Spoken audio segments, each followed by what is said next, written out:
I'd like to thank all of our candidates for coming, and we'll do a quick introduction for all of those, for all the candidates. Their names are out there so you can see that, but I would like to thank them all for coming and participating in this virtual town hall. Obviously, with COVID, it's a lot more difficult and not our preferable way that we would like to be doing these greets, but we're making do with what we've got, right? That seems to be the Métis way. For those of you who don't know me, my name is Dave Pelche. I'm the president of the Golden Ears Métis Society, and we are hosting this throughout the region. So I'm glad and I'm thankful to all the attendees that registered and have logged on to watch and to ask questions. So thank you for that. I also like to thank the Golden Ears Métis Society board, who have assisted in helping to set this up and organize this, as well as some of our volunteers that are in the background helping to set this all up. I really appreciate it. It's something that I wouldn't be able to do myself on my own, so I really thank them for that.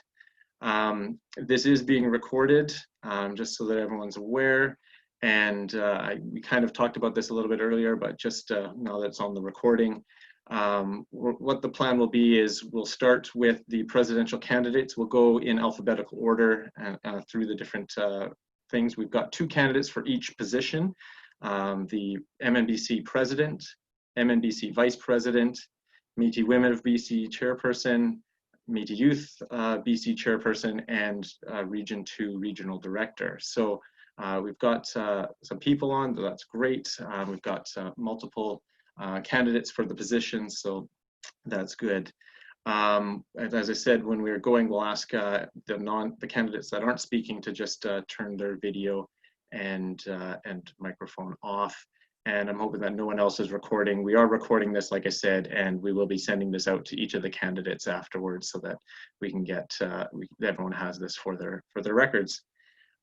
Before we start, it's a little bit more difficult in this case just because we're not in a physical situation and setting it up. Normally we would start with a opening prayer in a gathering like this. So this is probably the part I'm most nervous about, because I generally don't do the opening prayers. We have a great elder in our community who generally does that, but I'm gonna take a crack at it just because we haven't been able to get everyone on. So if everyone will just bear with me, and then we'll crack on.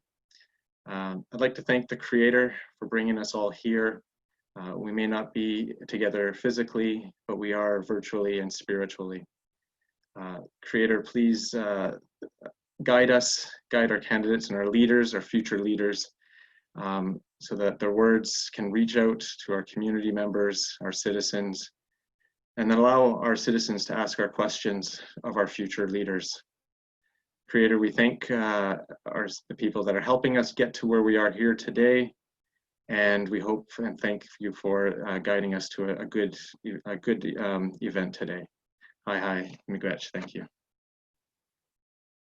So thank you, everyone. And so what we'll do, as I said, we're starting with the presidential candidates. So if I'll have, at this time, just so people are aware who's who, if I can have just Walter and Bruce stay on video-wise for now. I know video-wise is not probably a proper word, but in any event. So we'll just wait for the other videos to come off. And sorry, just wait here. Perfect. Thank you very much, everybody. For those attendees, just to advise what we've let the candidates know, we're going to give each candidate about 3 to 5 minutes to start off. And we've asked of the presidential candidates 2 questions to address or to speak about within their opening portion. Once we get through all the way around all of our candidates, then we'll open it up for questions, but please feel free to start typing in questions. We've got our volunteers that are going to be assisting, helping to filter those questions over to me, so I thank them for that. So the 2 questions we were asking Mr. Dumont and Mr. Mineault, the first question is, how would you describe your leadership style, and what strengths would you bring while leading the MNBC Board of Directors? The second question is, what is the biggest challenge facing the Métis Nation in BC, and if elected, how would you approach that challenge? So that's the first question for these two candidates. I'll ask Walter at this time if you could just turn your video off, and then we'll have Mr. Dumont do that. And I'm just going to set a timer for 5 minutes. So I'll raise my hand when it's about 30 seconds left, just so you have an idea, Mr. Dumont. I'll keep my video. Actually, let me see. I'll just turn my video on, sorry, once we have about 30 seconds, just to give yourself an option or knowing how much time you have. So as of that, we'll leave it to Mr. Dumont.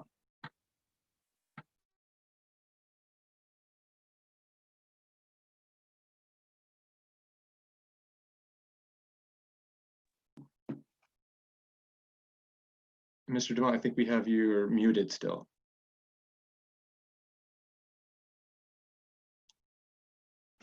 All right, it looks like, oh, the fun of doing things for the first time, hey? So it looks like from what I'm seeing, Mr. Dumont's either left the meeting or something's happened. So what we'll do is maybe start with Walter Mineault, and then we'll hopefully get Bruce back on, and I'll have one of our assistants to maybe give him a call and try to get this going. Thank you. So Walter, if you want to come back on.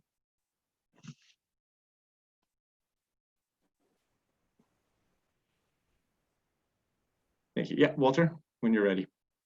Okay, can you repeat those questions? I just got them, so certainly. Just repeat the one anyway, the first one, please. Yes, certainly. And as I said, there's been issues with things getting to everyone that needs to get them. So the first question: how would you describe your leadership style, and what strengths would you bring while leading the MNBC Board of Directors? Before we go any further on that, can you stay on, because it's hard to talk to a blank screen. Sure, okay. I can do that. It's a lot easier to. Oh, there's Bruce. So do we want to go with Bruce first, or did you want to just continue? You can say Bruce. Did you want to go first? We can get you. Are you ready? We can get you first. I'm ready now. Yeah. Okay, perfect. So Walter, we'll just get you to mute, and I'll keep myself on. So yes, you have someone to talk. If I'm looking down, it's because I'm reading things that my staff or my volunteers are sending me. Mm-hmm.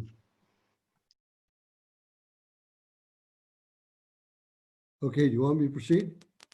Okay. Good evening, everyone. Thanks to GEMS for this virtual meeting. I want to say good evening to all the candidates and wishing everybody well in the election for September 10th. So the question around leadership, I have proven leadership as a chairman of the board with the Métis Nation BC for 12 years. I pride myself in the ability to work with people and with my people skills. I've been managing and supervising workers and staff for about 36 years. I was a business owner with employees. I was a supervisor for the largest falling and bucking contractor on the west coast of British Columbia with 250 union fallers. So I was also a field supervisor there. And then most recent was 12 years with Métis Nation BC with proven leadership skills there, and trusting in the skills of our long-term dedicated employees to ensure a safe, productive work environment so people want to come to work.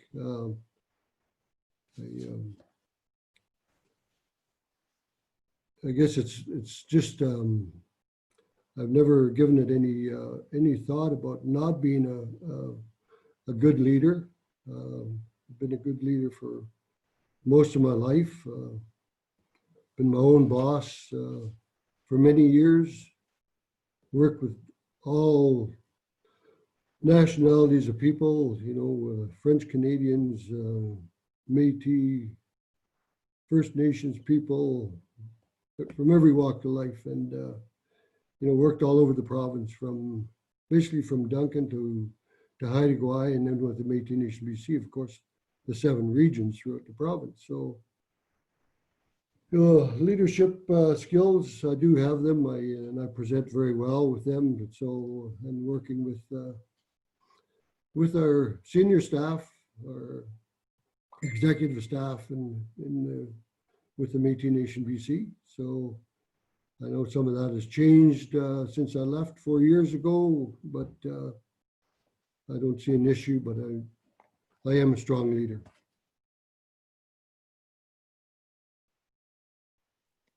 What do you see as the biggest challenge facing MNBC right now, the Métis in BC, and how would you approach that? Well, I think the big challenge right now is the leadership.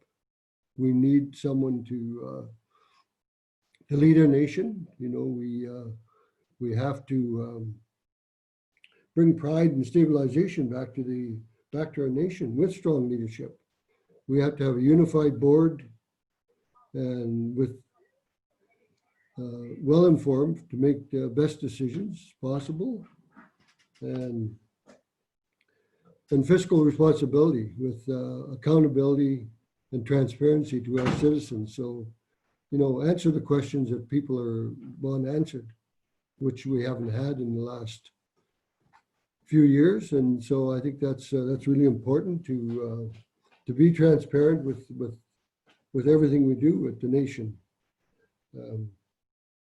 And the other thing is to bring forth a self-governing Métis Nation BC with equality at the national level. I have political capital with the tri-government with Saskatchewan, Alberta, and Ontario. Sat on the board as a board of governor with the National Council for 12 years and had a couple of portfolios. So, no, I think leadership is our biggest challenge today. And if we don't have that, you know, who are we? You know, and of course our chartered communities and our citizens, we depend on them, and we have to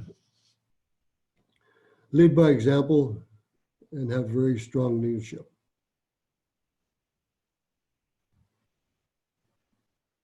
You've got 30 seconds more, Bruce, if you want to tell anything else about yourself, your campaign, or anything like that. I would just ask people view my platform. There's 6 points on my platform, and of course, asking for your support. Being I was a president for 12 years, and I can lead the nation. Thank you very much. Thank you very much, Bruce. Appreciate it. Thank you. So Bruce, we'll get you to just mute yourself and video off, and we'll have Walter come on next.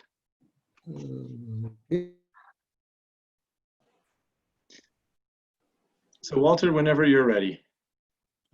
First of all, thank the Golden Ears Métis Society for putting this virtual town hall on. This is a great opportunity to be able to talk to the people out there and get that advantage. The first question is, can you repeat that question again, Dave? Certainly. Oh, sorry, just a second. How would you describe your leadership style, and what strengths would you bring while leading the MNBC Board of Directors? Well, my belief is a leader needs a team. My style is we have to bring our team together. We have to put everybody in perspective. We have to include our whole provincial team to be able to work on behalf of our province. I believe that one person cannot be successful in life, in any endeavor, not just in politics, but just in plain old life situations. I think you need good people behind you to support you and work with you, and I think you got to support them as well. I have my own company I've ran for 25 years. I've had up to over 110 employees at one time. On an average, we run about 30 to 40 employees on a steady basis. And I've had experience leading with our company to success all these years. And I also believe that we have to look at our team. Once we put our provincial team in there, that's the people that you have elected. I think we have to find out each other's strengths, look at what they can do and what they can offer our nation, and put some portfolios together for each of those individuals. But then, not just that, once you've established their expertise and what they can do for our nation, then we put them in charge of our portfolio, but not just one person. We'd like to put up to 3 people on the board on them teams. to work with our staff, to work with our nation, to work with government agencies. I believe we work better together than as individuals. And once we've done that, we work with our staff and we find out information from our senior staff. We go out and negotiate the deals for them. Then they should be giving us all the information that we need to pass on to our communities, to our members, to our citizens. Right now, I believe our citizens aren't getting informed enough and not getting enough information from this board, or I don't even know what was happening in past boards. But I know for fact, this board has not been given enough information to our people. We need to inform the people what's going on a monthly, weekly basis, or as they ask, as they come forward to see what we need to present to them. And to do that, we need to find out all the information available.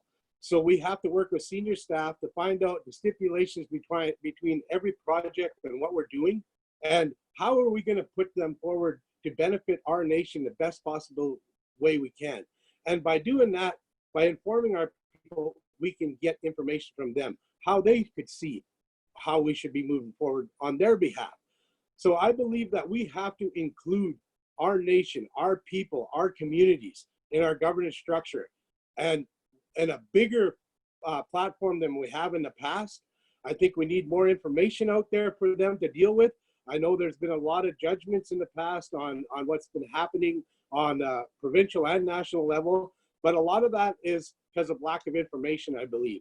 And I think our board, the new board that is be put in place, needs to inform our people, needs to keep them informed and get some feedback so we can govern properly on their behalf. I believe we are working on their behalf, not on our behalf, and we have to work as a team to make sure that our government and our people are looked after in the best possible way we can. So again, I have worked with a lot of other individuals. I am the president of Dawson Creek Native Housing. I have been for 8 years. We have a successful program there. We have 75 units. I have managed to get the Dawson Creek Native Housing Board to put 30 units aside for strictly Métis housing. They are only Métis people that are allowed to reside in those units, and that is successful. We have been doing that for the last 7-8 years, and it's actually increased. I think we have probably over half of our housing right now is housed by Métis people, Métis citizens. So that's more or less how I like to deal with things. I like to deal with situations heads up when there's concerns being made, especially on decisions that the board has been made on behalf of our communities. I like to address the communities head on. If they would like to talk to us and address the situations, I would welcome that. I would welcome them to discuss. Right now, we'd have to do a lot of that on Zoom until we can meet with people. So 30. That was, oh, sorry about that. Sorry, 30 seconds, sorry. And I just wanted to know if the second question was, and it's probably tied in, it sounds like, to what the first question, but what's the biggest challenge facing Métis Nation right now? Well, if you can do that in 15 seconds. That's a loaded question, actually, because there is a lot of challenges coming forward with the nation right now. And I think our biggest challenge is going to be the COVID situation, our immediate challenge right now that we're sitting in. I think there's going to be a lot of repercussions coming down in the next 18 months, 2 years. We're going to have a lot of our citizens, a lot of our people are going to be impacted financially, physically, mentally, emotionally. And I think our nation needs to put something together to lessen that impact the least amount. All right. I appreciate that, Walter. So we're just running over time. So thank you very much, Walter, for those, and for Bruce, your comments as well. Before we get into the question and answer, I know there were some questions that came up in the Q&A for Bruce and others, but Walter, we'll just get you to put yourself on mute and video off. And what we'll do is we'll continue the introduction portion first. So the next would be for the vice president position, and we're starting, as I said, alphabetically. So Mr. Biggar, you're up first. And for everyone else's benefit, it was the same questions for the vice president. So just a reminder for everyone, how would you describe your leadership style and what strengths would you bring while leading the MNBC Board of Directors? And what is the biggest challenge facing the Métis Nation in BC? And if elected, how would you approach that challenge? So there you go, Gary, all for you. Yeah, okay. I want to thank you guys for putting on this Zoom meeting. It's important. Hope you can hear me. Yeah, okay, thanks. What's my leadership style? I actually didn't think I had a style. I just do things the way I do it. I take my fishing career as running a boat and handling the crew on the boat to my life. That's the way I work things. You're supporting 5 guys on a boat, making sure their livelihoods go well. So you just got to handle yourself accordingly. What I would bring to the board is, try to get the board working together. We haven't done that for 4 years, and it's really discouraging. It's not healthy for the nation. It's held us back on a lot of stuff. So the next term, we got to try to get that straightened out. Giving portfolios out and letting the people deal with portfolios is a huge issue, and that has to change, so we move things forward. And having the expertise by the staff who knows how to handle things, working with staff properly, but not telling the staff how to do their job. That's a big issue that was happening, and that can happen. We have good staff, so we got to make sure that doesn't happen. What's the biggest challenge facing this nation? One of the biggest challenge I see is other Métis wanting to stick their noses, or people who say they're Métis wanting to stick their noses in our business. We've been held back because of there's other groups in British Columbia claiming to be the rights-bearing people of Métis in this province, and it's a huge issue because we're getting played back and forth by the provincial government and the federal government, and that's not healthy. We're the rights-bearing people. Another thing, making sure our rights are recognized by federal and provincial. I mean, I was a captain of the hunt for 14 years. I think it was 14, maybe 16 years. And that's what I'm about. I'm about harvesting off the land. I still have my, still fish, collecting fish, harvesting fish for family. I still run my traditional trap line. I've had that 20-something years. The environment, that's very important, and making sure the membership sees that environment and our stuff is taken care of. I mean, all the effects we do with pipelines and everything else, we have to account for that at one day. So we got to make sure we're taking care of that properly. I'm really worried about this election. I don't want to go backwards. A couple of terms ago, I mean, we came out of that with a $6 million debt. I don't want to see that again. We're just finally getting that paid off. I'm really scared that we might go back the old ways, and I don't want to see that. The federal government, they're looking at things, but our national leaders are looking at everything right now. So I'm a little worried, but I'm here to try to make the best out of it and get elected and move the nation forward like we should be doing. It's not about me and it's not about the board, it's about the people. Making sure our people get what is rightfully theirs, their recognition in this country. They built this country. So that's what I'm about. Thank you for that, Gary. You've got about another minute if you want to touch on any other topics or things that you'd like to raise about your platform or anything like that. No, I just listen to some questions that, and let the citizens have some extra time if they need it. All right, thank you. So I'd like to thank Gary, and then we've already got Lissa coming on, and Gary's already turned off, so this is great. We're getting it down. We're starting to roll. So Lissa, you've had it's the same questions for the previous 3 candidates. Yep. So and I'm just going to roll right through. You won't need to repeat them for me. Perfect. So, all right. Hi, everybody. Thank you all for being on the call and everybody that organized this. My name is Lissa Smith. For those that you don't know me, I'm a mother, grandmother, and great-grandmother.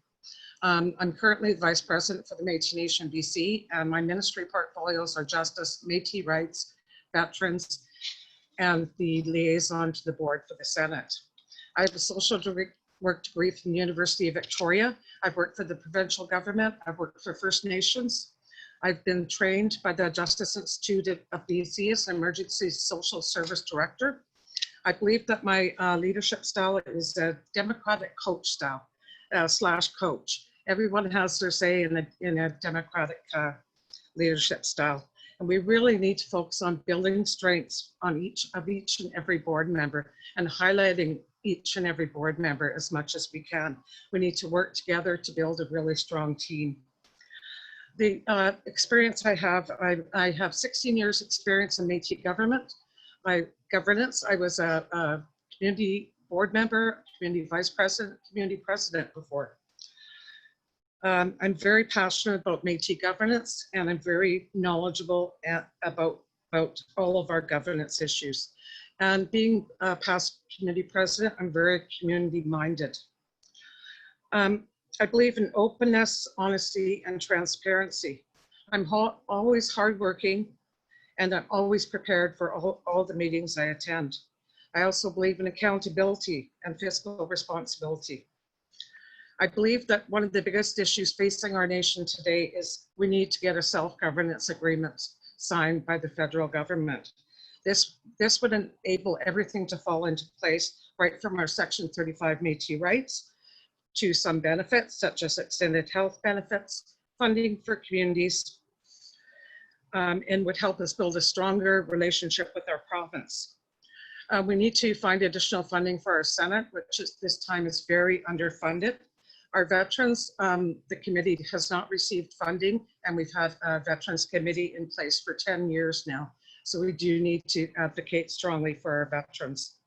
I also believe we really need to build strong, respectful relationships with our First Nations brothers and sisters. And one of my other passions is that all staff need to be treated respectfully at all times. So how's my time, Dave? How's my time, Dave? I was just trying to find the mute button there for myself. No, you've got 2 minutes, just over. 2 minutes? Wow. Yeah. Wow. Some of my previous work on the Métis Nation board is Ministry of Children and Families and Ministry of Health.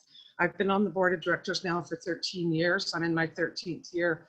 My first year was as an interim regional director for Region 1. I spent 9 years as a regional director for Region 1. And I've spent the last 4 years as your vice president. I'd really appreciate everybody's vote, and I really humbly ask to cast your votes, and any Métis citizen you know, ask them to cast their votes. We need strong voter presence in this election. It's a very important election, and there's a lot of candidates, so we need everybody to vote. Thank you. Thank you, Lisa. Appreciate that. So next, so those are the two vice president candidates. So next we'll go with the Métis Women BC chairpersons. So if I can have Lee and Kate just put your videos on first, just so that everyone can see who will be up. So we've got Kate Elliot and Lee Fraser. And like I said before, we're going to go through alphabetically. So we'll start with Kate Elliot. And for the question for Métis Women chairperson, similar questions that they received that for the other positions. How would you describe your leadership style, and what strengths, and what strengths would you bring to the board of directors while leading the Métis Women of BC? And the second question, what is the biggest challenge facing Métis women in BC, and if elected, how would you approach that challenge? So I'll leave it with you. Awesome, thank you, Dave. Thank you everyone for coming out, and thanks so much for organizing this. My name is Kate Elliot. I previously have been involved with Métis Nation British Columbia for many years. Started off doing youth programming for Métis Nation of Greater Victoria, and then was the Minister for Youth and Sport. Approximately 4 years ago. I just recently completed my medical training out at the University of Saskatchewan, and I'm very happy to have 1 year left of my training out on Vancouver Island, studying with the Indigenous Family Med program out at UBC. I'm currently calling you from a call room at Cowichan District Hospital. I apologize for the echo. I think when it comes to, describing leadership style, I think for me, I've been in a leadership capacity since very, very young age, and I've learned a lot of things over the years. And I think it's important to be a dynamic leader and to be able to shift perspectives and learning how to incorporate others. So it's a communal decision. I learned very young on that being kind of trailblazing necessarily doesn't get the work done in the right way. It can be kind of counterproductive. So I think from a leadership perspective, it's about being flexible and getting the group to a decision that everyone can feel good with. And I think it's those teachings and that type of learning that has really helped me with my medical career as well, working in a team environment to make sure that, when we're making critical decisions, that everyone's going home and feeling okay about that. I think what I can bring to the board, I think I have a strong skill set. Previous to completing my Doctor of Medicine, I did my Master's of Public Health and Social Policy and specialized in Indigenous health, where I did my master's research with Métis youth, looking at the impact of structuralized violence or institutionalized racism on them, which is a very, oddly enough, buzzword kind of right now within the government. And I think I have a good mind of how to navigate systems and very complex systems, and to be able to make sure that we as Métis people have a voice when we're quite often sometimes forgotten.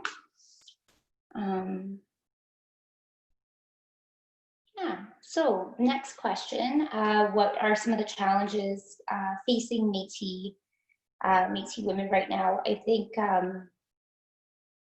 we often can be forgotten as Métis, especially out in British Columbia. And I think it's really important, where part of my goal would be to build on the current strategic plans that has been guided by the women of this province, but to ensure that we are having Métis specific women funding and cultural opportunities.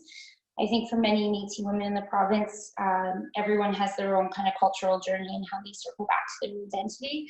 And I think in order to facilitate that in a safe manner, I think we need to have Métis specific opportunities.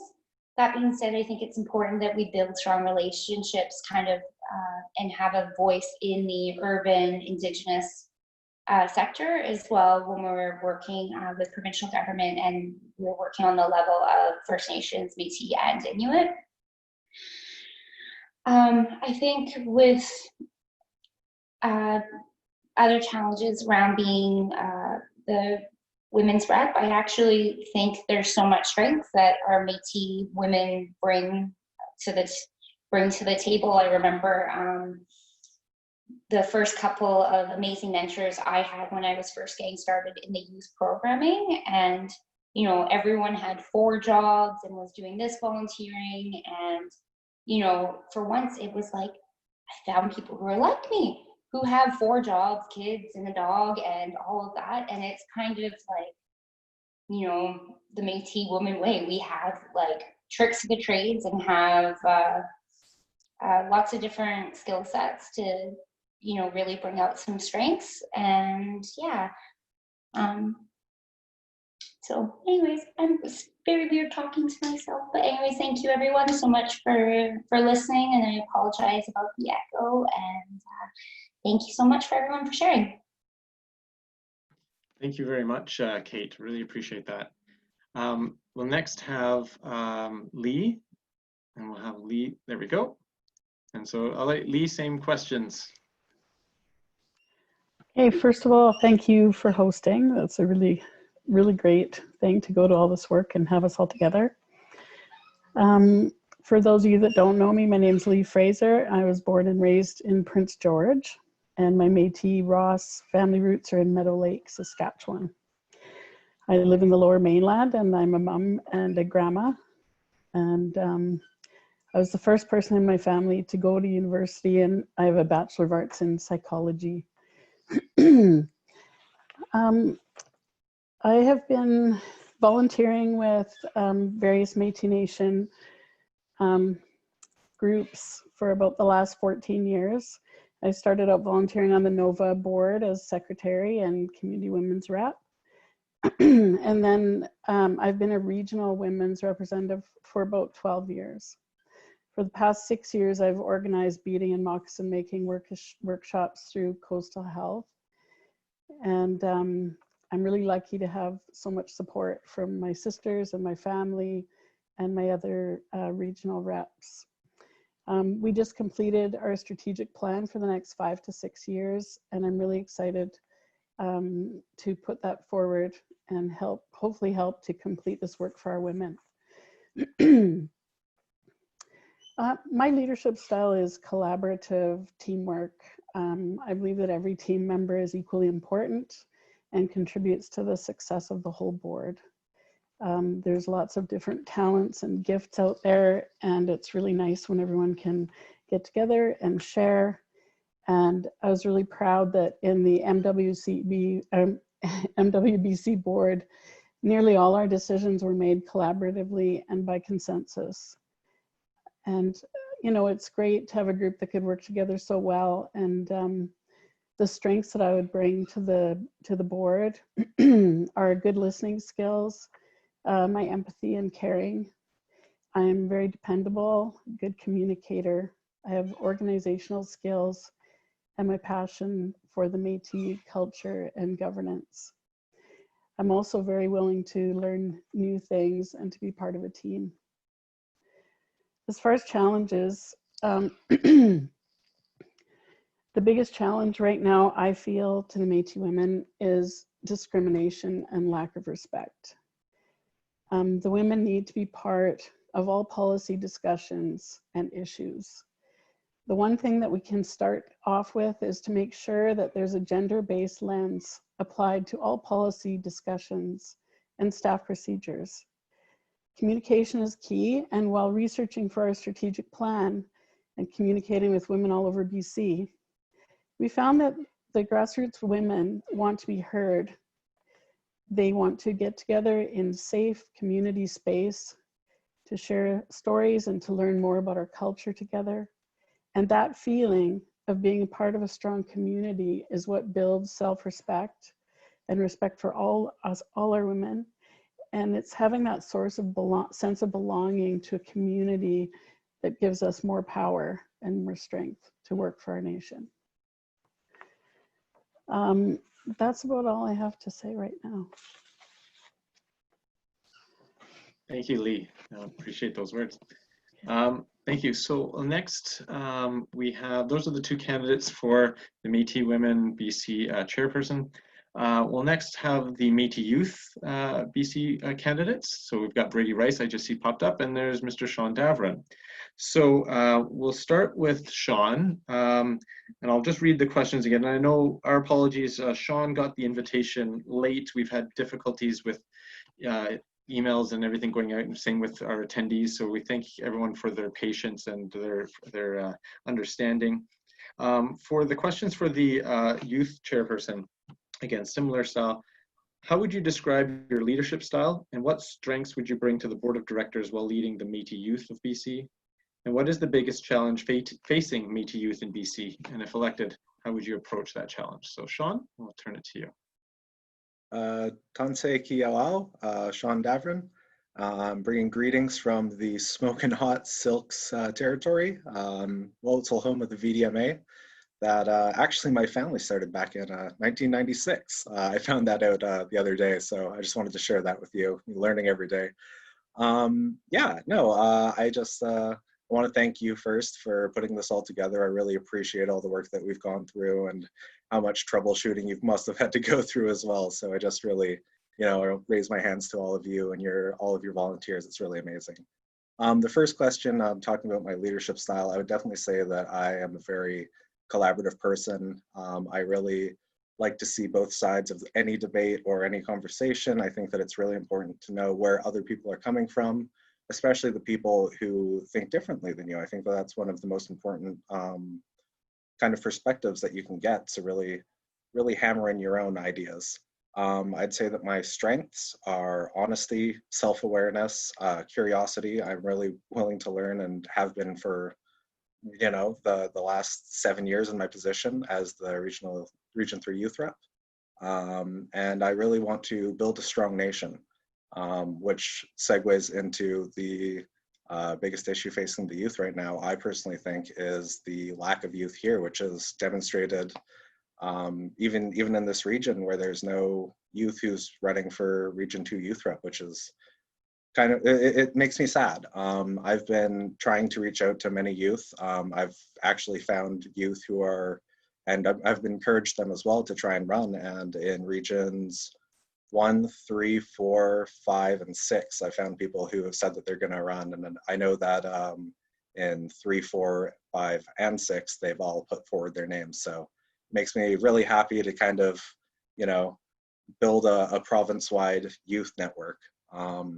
I think that it's really important that we have more youth out here and a safe space for them. I really want to help to create a safe space for the Métis minorities. The Métis minority being, like for my nephew, for example, he is Japanese Métis. The Taiwanese Métis, as you yourself, Dave, your children. And then not only that, but the LGBTQ2S+ community. I really feel like it's already so hard to be openly Métis for some people, and to then have to have that other layer that you're not hiding, but kind of coming to terms with. I think it's really, really critical to have a safe space. And I feel that we can have more people kind of come out of the woodwork, so to say. I think that another really good way that I could address this would be to take what we've learned through this COVID pandemic and really turn it into a strength. I really want to try to create more of these town halls for, if elected, for regional meetings and such. And we don't need money to come together. We just need to be together as one nation. So yeah, that was probably really fast, sorry. So you've got another minute or so, just over. If you wanted anything else about yourself or your platform that you would, if you were on the board, what would you want to bring? Or yeah, I guess another thing that I really want to help to connect is high schools to the Métis. There's tons of Métis youth in the high schools, and we get equal funding for Métis programming within the high schools that the First Nations children get as well. So I think that we really need to go into the high schools and really make ourselves well known. And not only that, I really want to, hopefully for the next election, thinking forward, I really want to try and help the youth get more accessibility to these, just to vote in general. I really feel that the Métis youth have been disenfranchised with the current election the way that it is. With it being a mail-in ballot, not many people have, or not many youth, sorry, have a permanent address. And so I think that if we were to move to a digital form of balloting, which so much stuff is already done digitally, there's so many e-transfers and such, it's totally secure. I don't see why we can't move to that for the next election. well, thank you, Shaughn. I appreciate that. And next we'll have Ms. Braydi Rice. And before Braydi, before you start, I do want to mention something that was pointed out to me, and I appreciate it. We just had 2 candidates for the Métis Women of BC chairperson running or speaking, and it was pointed out to me by our community, our women's rep, that I said or introduced as Braydi Rice and then Mr. Shaughn Davoren. So I apologize, and I appreciate when my unconscious biases are pointed out, and so I wanted to acknowledge that. And so Ms. Rice, we'd like to have you next. And so the same questions, and thanks. No, thanks, Dave. And thanks for the women's rep for really pointing that out. It's something that I actually tweaked on, but I wasn't going to say anything. So thank you for doing that. So I just want to say, Tansai Kiwa, Braydi Nitsiga-san. Hello, everyone. My name is Braydi. I am here in where I grew up in Invermere, BC, in Region 4 in the East Kootenays. Happy to tell you that I have just moved home from the region. I am actually currently the Region 2 youth representative, because I've been living in Vancouver for the past few years, and I filled an interim role. Recently, actually back in March, I was put in official, so that was exciting. And that's actually the second time that I've stepped up in an interim regional role. For those that don't know me, I am somebody who pursues academics quite hard. So I actually left my community 10 years ago, and I've basically been in school for 7 years, all over the world. And so for me, running in those regional positions I was never here. And so when I finally got to come back and there was interim roles that needed to be filled, I was more than happy to step up. So I got the first opportunity. It would have been, I think, 2014 when I got to step up into that regional 4 rep, and then now this year for the Region 2. But yeah, as Shaughn pointed out, us youth, we tend to move quite a bit these days, and I think it's definitely important to note. And just a little bit more about me. My family is from Saskatchewan, near Prince Albert, Duck Lake specifically, and Hodgson family. Been really amazing reconnecting with a lot of that family back in Saskatchewan, and even more so here in BC. I'm actually going up to my Cookum's my grandma's cabin up in Prince George tomorrow morning. So very excited. And then to speak to the questions. So my leadership style, I would like to say, I get by everything with humor. I think that in our culture and in my experience, it's something that really comes forward in a positive light, especially when you're facing hard situations or you're dealing with very, very long meetings. And this is why, you know, I really appreciate everyone that's come out tonight and you guys putting this on. You know, it's dedication and it means a lot. And so hopefully, you know, you guys are finding a little bit of humor in this, as I do with some of the comments. And then more to my leadership style is, I would say that now, having been through a number of different roles, I like to listen first before saying anything. And that's not because I don't have thoughts of my own or ideas or I'm not engaged. It's because I do like to process before I'm able to actually share. And I like to hear what everyone has to offer before I offer my own opinions, because I think it really gives opportunity to reflect before speaking and really owning that purpose of, you know, actually actively listening to people before, you know, creating a response before it's even happened. And so that's kind of more to my leadership style. And I like to work in teams. I'm a hockey player. I've been playing hockey since I was 4. So I've been on a lot of teams. And to speak to my leadership, even growing up, my last couple of years in high school, I was an assistant captain. And then I've been playing in the Women's Hockey League in the Lower Mainland for the past 5 years.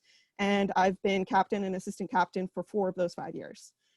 So it just speaks to the fact that I like to work as a team, and I really like to make sure that everyone on the team feels that they're needed, wanted, and their ideas are being heard. And the strengths that I feel I'll bring to the board, I have a pretty extensive background in just working across the country as well as internationally. And I feel that some of those connections and opportunities I think would be great to bring to the board. It's hard to know everything that's going on around the world right now, nationally or provincially sometimes, whether it's funding pots or whether it's just different opportunities. And I think that that's definitely a strength that I bring. And then the other one is I took a serious consideration for running for this position. I wasn't going to run because of the position I was in previously in my work.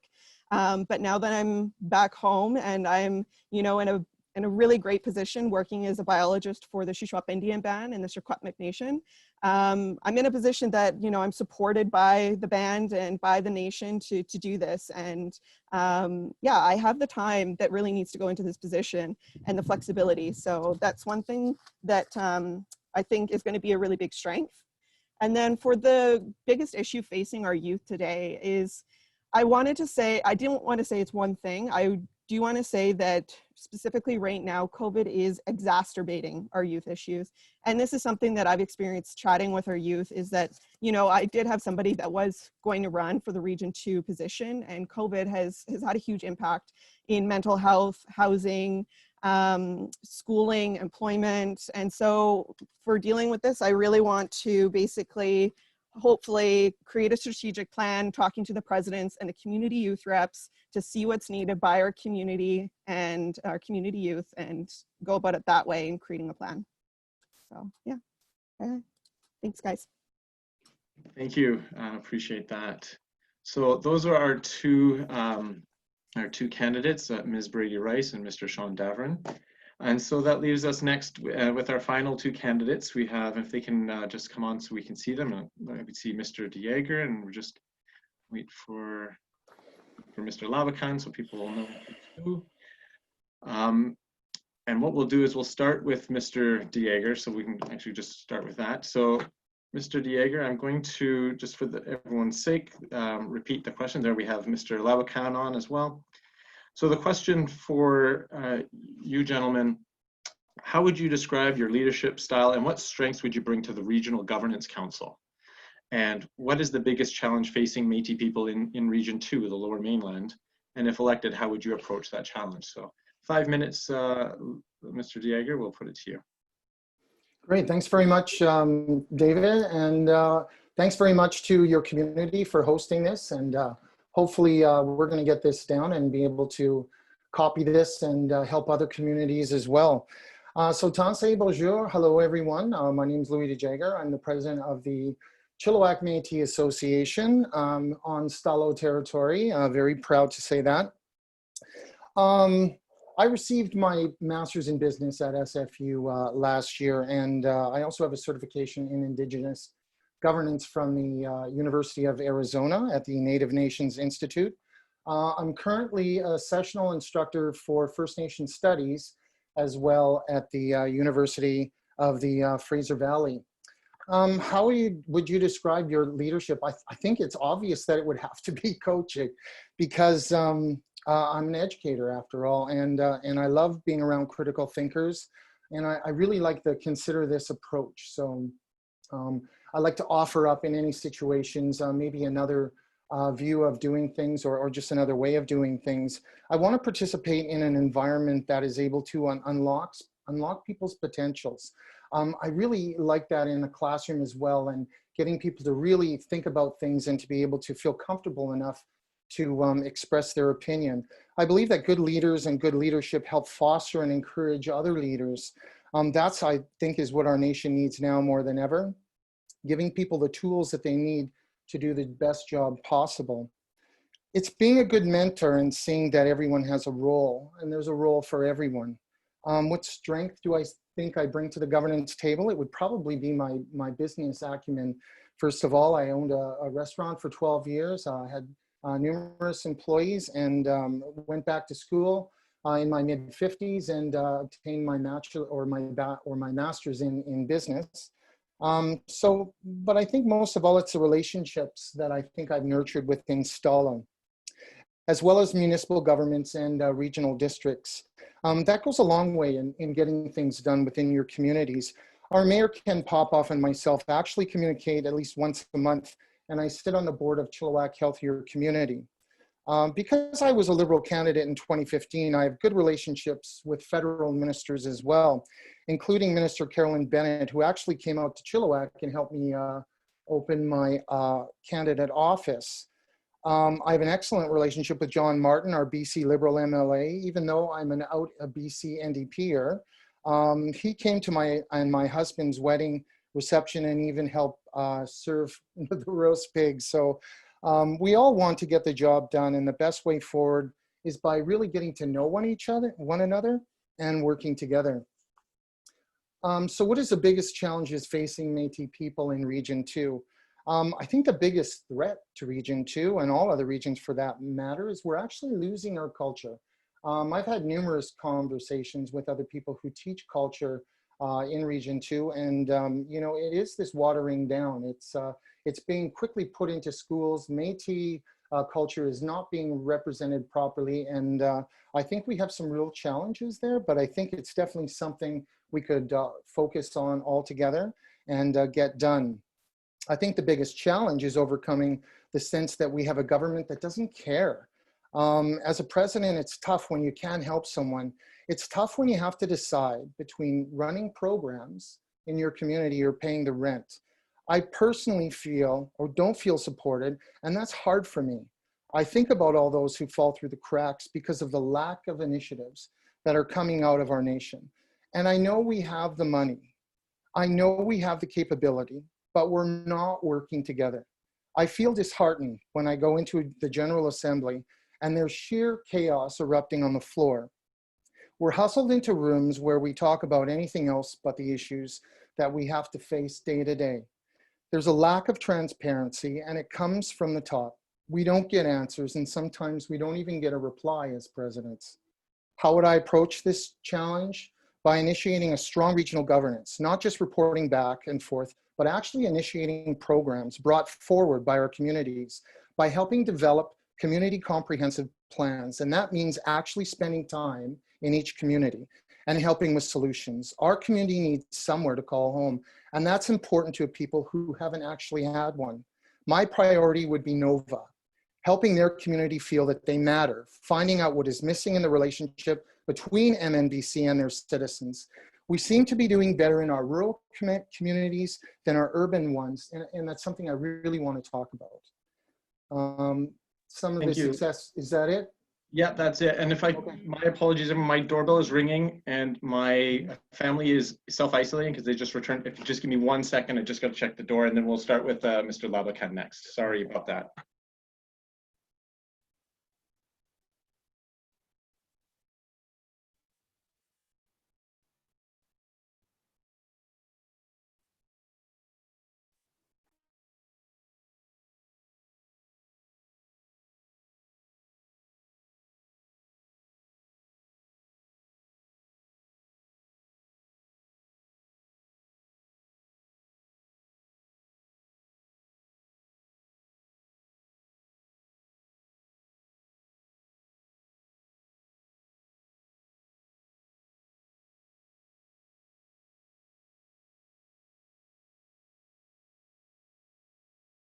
Sorry about that.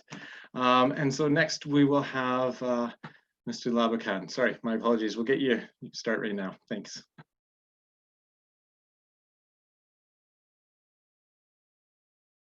Yep, there we go.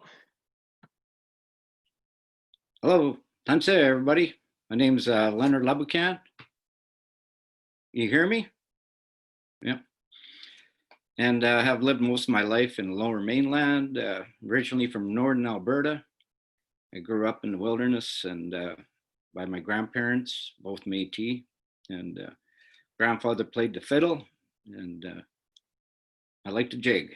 Started jigging in rubber boots when I was 3 years old, and still jigging, but maybe a little jiggling a little more. So how do you drive a Métis person crazy? You nail his feet to the floor and play the Red River Jig. A little humor there anyway. So I grew up living off the land, hunting, fishing, trapping, and I'm also a Métis veteran, 3.5 years in the Canadian Armed Forces, and I've been teaching the Canadian Firearms Safety course for the last 20 years. And so as for my experience in relation to governance and all that, I've ran Métis Locals, United Heritage Métis Association for 3 years, raised over $1 million for it.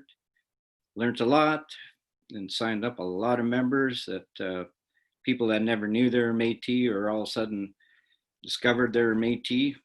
And I'm also being the president of Vancouver Métis Cultural Society, which I helped found, and also the president of Ottawa Regional Métis Council.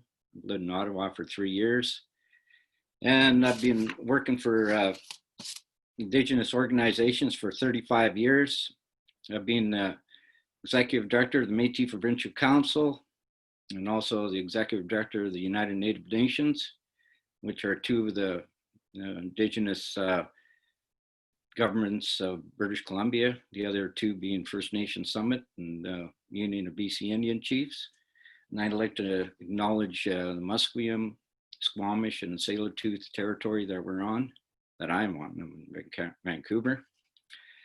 And so I've got a company right now called Wild Spirit Enterprise, and do consultant work, business planning, proposal writing, employment training. Also was working for the Friendship Center in the homelessness. And I've seen a lot of sad cases out there, and there's more to come with this coronavirus. also project managing for a new shelter downtown Vancouver. Community service work, I'm currently the chair of Native Education College. I've been for 10 years. I'm also treasurer director for Vancouver Native Health Society. I'm a founding member of the Aboriginal Tourism Association of British Columbia.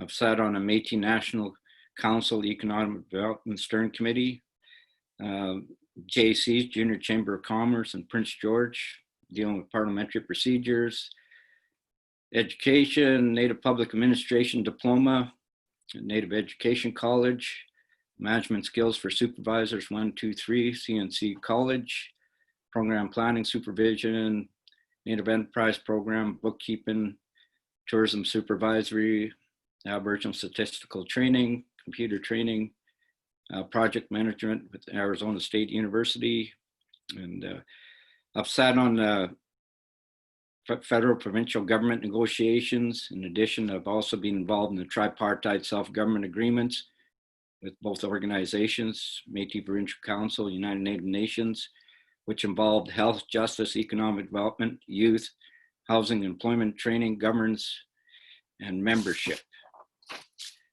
So my platform, fight for our Métis rights. I'm a proud Métis, and I've been in the trenches for 35 years, always been Métis and always will be Métis. And I'd like to see more of our Métis culture, especially in Region 2.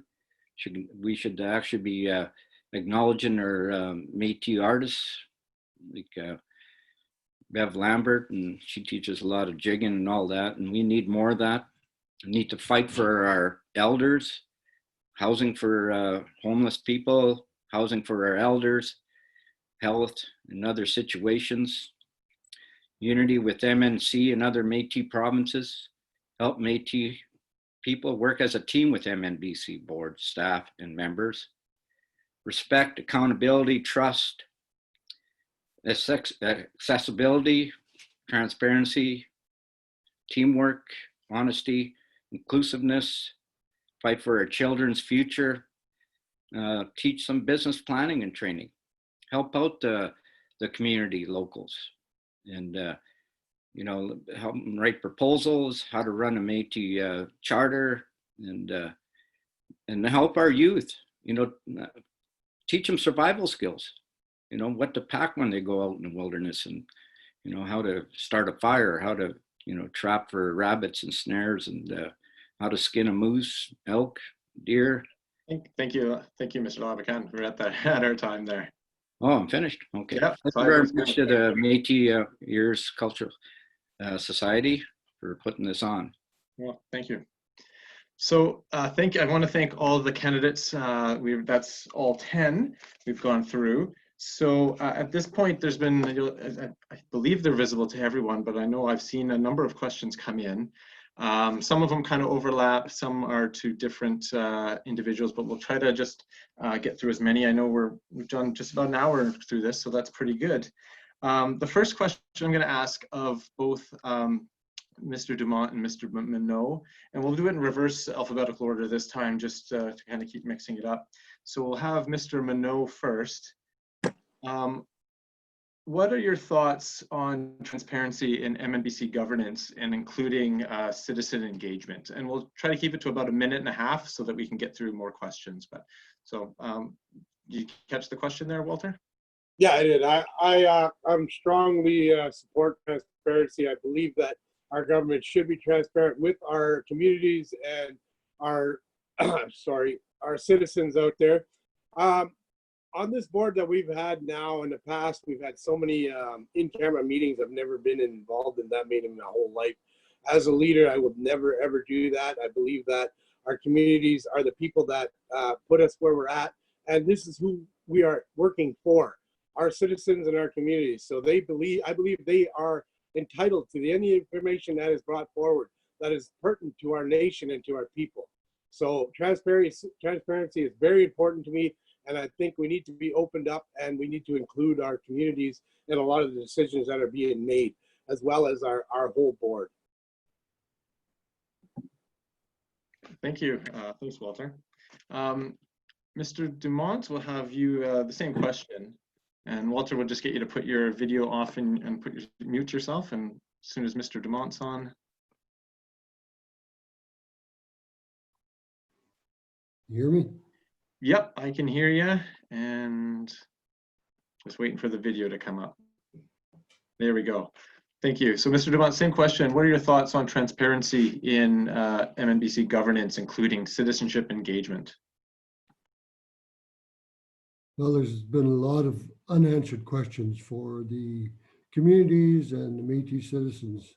You know, without the communities and the citizens, what is Métis Nation BC? They're the bones, they're the base of our structure.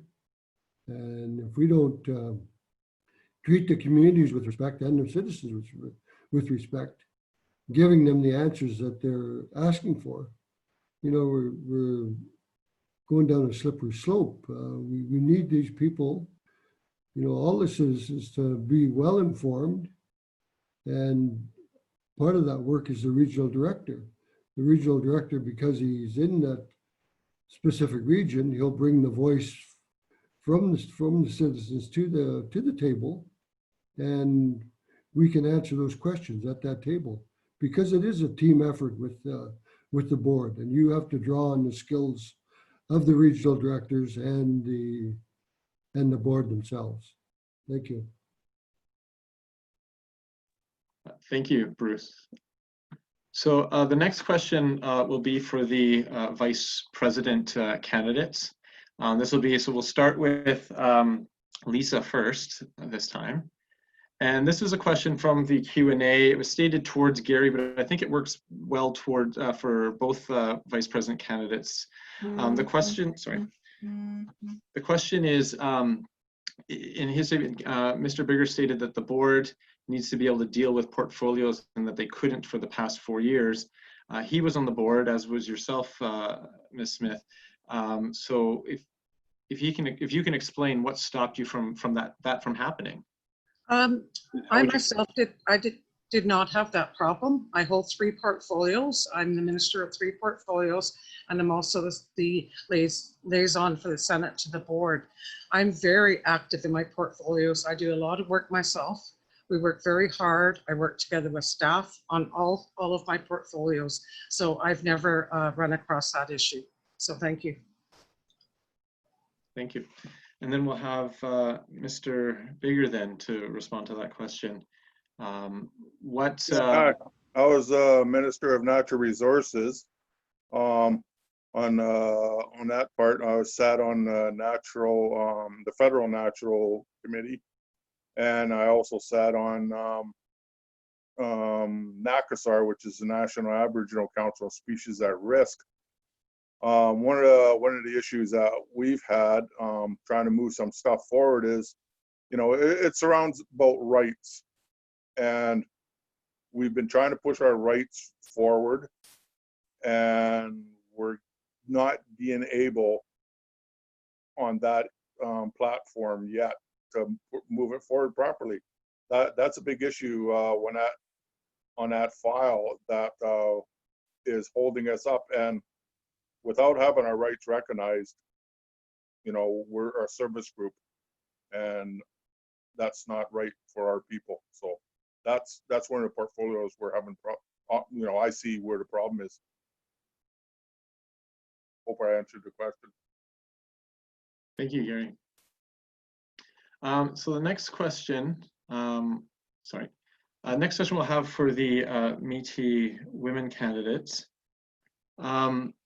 And sorry, I'm just trying to pull the question that I had written down. So perhaps I'll start with Ms. Elliot. There's been a couple questions that were asked, and they're kind of the same. So I'll ask this. So if Ms. Elliot comes on, and then I see it's. Oh, there we go. I was just having issues with the camera. All right. So the question is, respecting that you're in the process of completing your MD, and congratulations, and have other amazing external commitments. Do you see any commitment issues with coming in as the women's chair? I think a lot of it just has to do with balance. I've completed my MD, so I have about 10 months left in my residency training. I think it's an opportune time to engage in this type of opportunity because I'm in the process of, I haven't committed to a full-time family practice. Therefore, I have the luxury of kind of choosing where and when I will work. I think I have a kind of a long-standing track record of being able to manage my high level of commitments. When I was the Minister for Youth and Sport, I was completing my master's degree at UVic as well as working full-time as an operating room nurse. I think, you know, there's lots of different things that pull us in many different directions. But this is near and dear to my heart, and I really want to be able to give back to my nation and give back to my community. So I will make the time and ensure that I'm giving myself 100%, 110% to the women of the Métis Nation. Thank you very much. And so I'll have the next question for Ms. Fraser.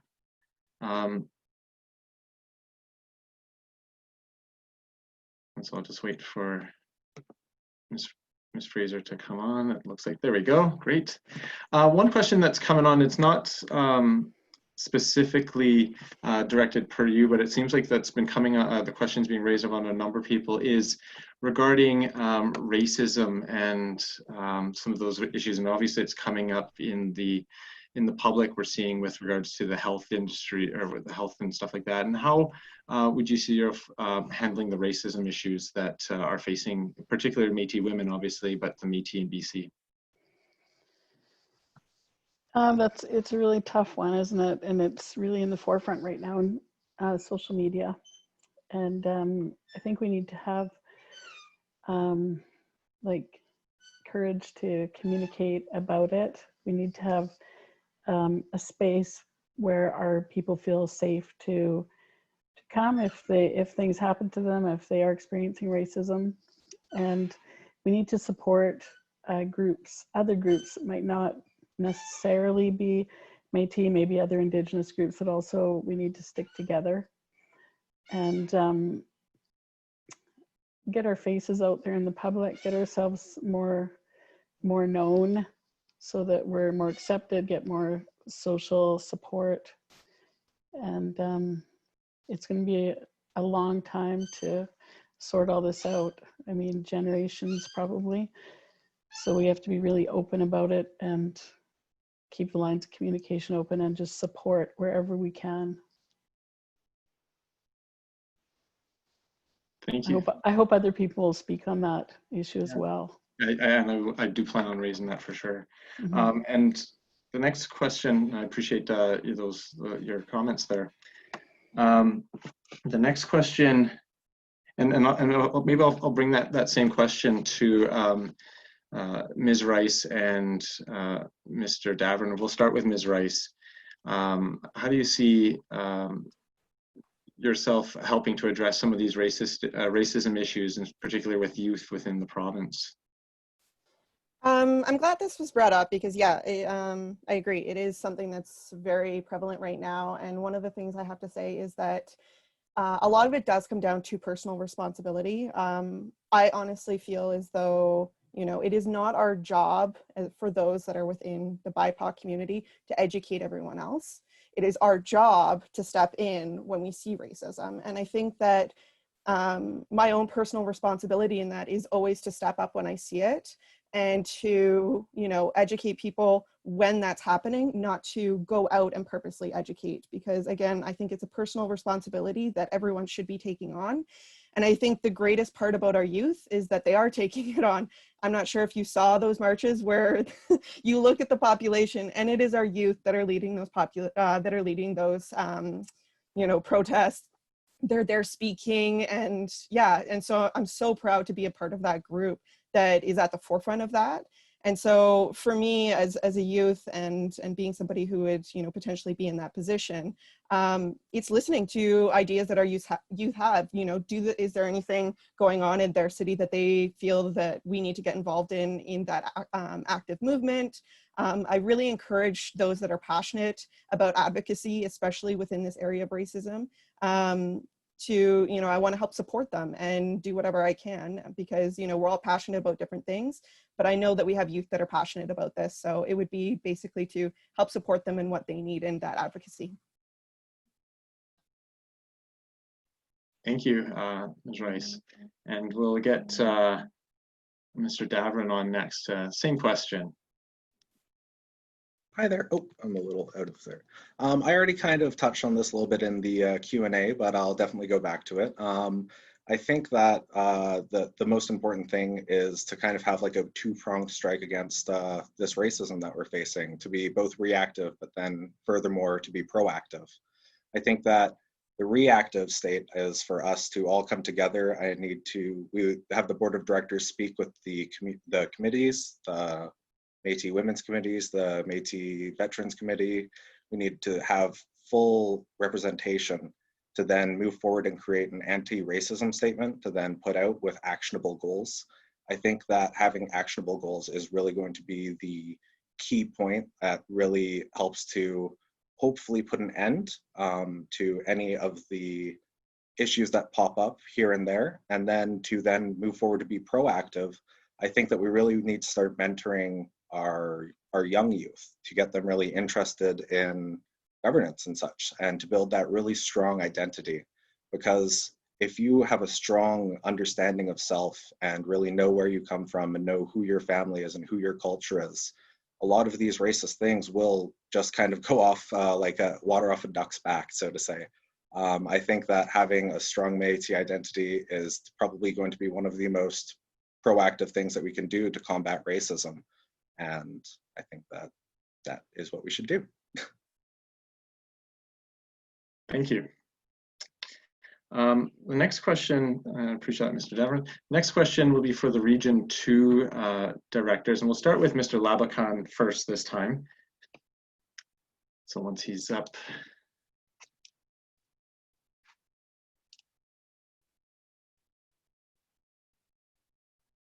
Mr. Laboucan.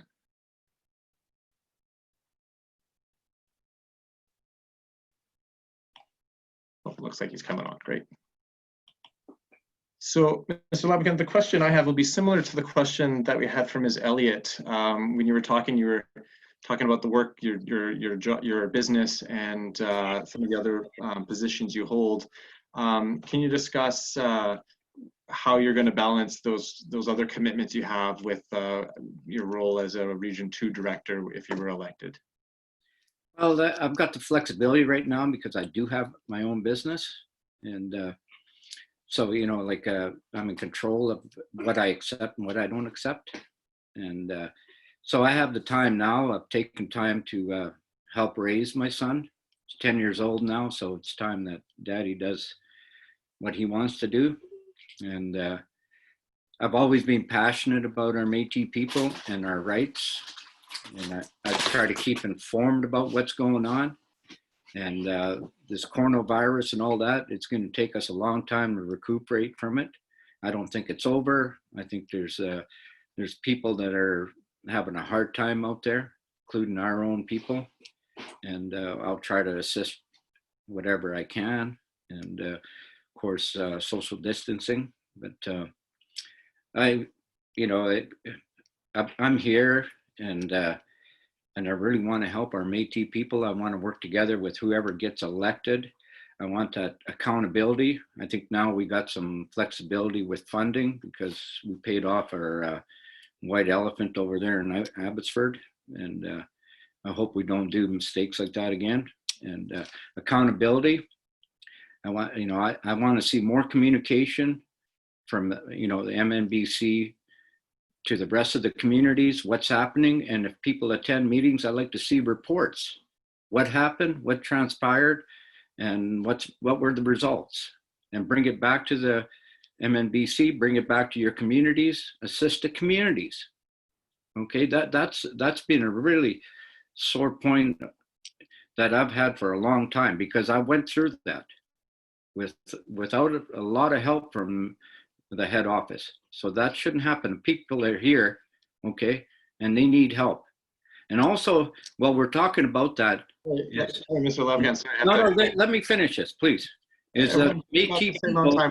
Sorry, Mr. Laboucan, everyone's getting the same amount of time, but we will have a time at the end for everyone to have essentially a free period to say what you want. So just if you can, just make a note, and then we'll get you back on to answer, to go further. Thank you. Next, we've got Mr. Jaeger. So the same type of question. I know you talked about as a professor and some of the other work that you do. Is there any, with regards to priorities or time commitments as a region director, should you be elected? Well, I was in the chat, actually. I'm trying to get to all the Q&A answers at the bottom of the screen as well. So I'm kind of going back and forth trying to get all the answers. But I really do like this one, because there's a lot of talk right now, and I think Walter is really talking about it as well. I mentioned when I was at the MNGA about opening regional offices and being able to run a lot of programs through regional offices.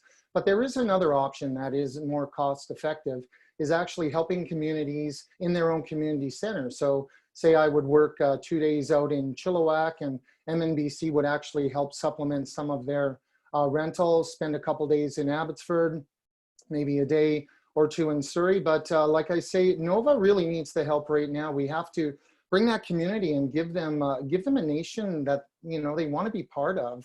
You know, even in our calls, our health calls, it's just so hard to get them to the table, and that is really concerning for me. So that would be my #1 priority, is just really finding out, you know, what it is that we're missing, that, you know, in the needs of the community. And you can only do that as a regional director by actually going out to those communities, sitting at a few of those meetings, starting to help them with comprehensive community plans, and then start advocating for them at the MNC level and moving those plans forward. Thank you. Appreciate those questions. And one question, I'm just going to go quickly back to Ms. Elliot. Just she had the question about the time commitment based on the questions in the Q&A, but wanted to ask Ms. Elliot if you could address the question about racism as well. And I think you're well placed, given that your current employment and with what's going on recently. But I'd like to hear your comments as well. Thanks, Todd. I think it is part of the Métis experience on a daily basis, and have been doing a lot of work around racism and the impact around health. It's something I'm very passionate about. I know a lot of people, including myself, don't feel safe accessing emergency care, or even necessarily accessing care at their family physicians. And I think that has a huge impact on our people's health and well-being. And I think as part of our Indigenous rights, we have a right to feel safe. I think, you know, there's a lot of talk around cultural safety. And I think there's a lot of work to do, and talking about racism and having these discussions, trying to create change, means having the courage to have a lot of uncomfortable conversations. And, you know, just having the courage to speak up about it. And it's something that I worked for quite a long time on the Cultural Safety Committee and Indigenous Employment and Training with Island Health. And I think it's one of those things that we are making very good little steps, and, you know, trying to remind ourselves that, you know, things are happening, things are changing, but it will take time. We can't expect something overnight. So I think advocating for, you know, Métis specific health resources is a good way to start to address that, or Métis specific health units. Thank you, Ms. Elliott. Appreciate those comments. I'm looking at the time. We're coming at 8 o'clock. We had scheduled this for 6:30 to 8:30. So what I'm thinking I'm going to do at this point, and it goes with what I was mentioning to Mr. Laboucan, we've addressed a number or most of the questions, or at least the general themes from this Q&A, and some of them may have been directed at particular candidates. The candidates, my understanding, would have also been able to see the questions there. So what I'm going to suggest, and what we're going to do is we'll spend the last half hour. We'll give each candidate 3 minutes to talk and present on any issue that's relevant to them. Hopefully touching on some of the stuff that are raised. There's questions about Section 35 with regard in urban communities, questions about the environment and corporations and how we'll deal with that. So we'll go to that. We'll go in reverse order this way. We'll start with the regional director candidates, and we'll start with Mr. Laboucan first. So 3 minutes once you're ready to start, Mr. Laboucan, and whenever you're ready. Okay, I'm ready. Okay, just where I was left off there is that members, when signing up members to these Métis charters I was involved in, was for one of the first questions is what does my membership card get me? Okay, which will go into Section 35 in Daniel's case. Now, why are we not moving forward on Section 35? What's our Métis National Council doing with regarding the policies, Métis rights? And that's got to be in the forefront, instead of the government ignoring us all the time. They interviewed me when the Daniel's case come about, and I said, I'm not sure I'll see anything. I said, I'll have 2 feet in the grave before anything happens, which is, I'm headed for there. But maybe my son will get something, I don't know. But that's something that's got to be worked on. The government's got to be pressured with that. Our natural resources, currently I'm the captain of the hunt for Region 2. Just happened before the coronavirus hit. What am I captain of the hunt for? Blueberry picking, And so it goes back to, Métis rights in British Columbia. We don't really have a base, and I know that's been worked on, but we had that Vernon case that, the provincial and the federal government hired their high profile lawyers and all that. And the judge says, well, where are the Métis? Well, they intermarried. But anyway, back to the membership and all that is, what about the members doing something for our nation? We have a lot of talented people out there, but not once did the Métis Nation of BC ask, help from the communities. Like we have talented people that we could be training some of our youth, how to use tools, how to survive, how to, some of their stories, they have a lot of knowledge and wisdom in that. And that was gained through time. And believe me, I've gained some wisdom in my time. And I've also went from, living in a bush and all that with no electricity to, travel anywhere around the world, no time at all. And you could talk on the internet, like the only internet we had was maybe smoke signals. But yeah, we've come a long ways. We've got a long ways to go. And, I've been involved in a few organizations, Lou Riel back in, the 70s when I was really young. And then you had the Pacific Métis, and then, you had, but I've seen so much infighting, and we got to stop that. We have to learn how to work together. Enough of this here, fighting amongst ourselves. Surely the Métis love a good fight, but I mean, we're a lot tamer than we used to be, but we have to move forward. And we got some of our bright, young, educated people, and we got to teach them leadership skills, how to conduct meetings properly. And yeah, let's utilize some of our elderly people out there and mentor some of these young people, but give them the avenue to do it. Thank you very much. Thank you very much. Thank you. Good luck, Lou. Thank Next you. up, Mr. Good luck to Jaeger. you too. Mr. Jaeger, when you're ready. I would like to be one of the problem solvers. I'd like to be at that table, and I'd like to be working with a great group of problem solving people as well. There's a lot of things that I can do at the regional level as far as helping developing programs, not these one and done. And that's a terrible way to spend money that we're given. We have to think about sustainability. Every program that we develop and that we run within our communities, we have to have some form of either sustainability or a way to make those programs continue. We can't just say, oh, that was great, and everybody goes home, and then next year we don't have the funding to do it. It has to be done on a regional level where we can share those ideas from community to community, and even we can collaborate on a lot of them, like financial literacy or language programs. I know Patrick has developed something out in Vancouver that we can whip through our region, and let's start thinking more of as a collective. And that's what we've always done before. That is the Métis strength. And I think that's where we need to go. And also, I just want to address, it's not just racism as well, it's race shifting. There's a lot of people in our universities that just go up and claim that they're Métis, and they take the spot of a Métis person. As well, we have language school out here in Chilliwack. We have no Métis seats. French is one of our languages. We should at least be guaranteed a couple of seats in there. And if we don't take them, then they can go out. I've had calls from families who are trying to get their kids into those schools, and they're not being facilitated.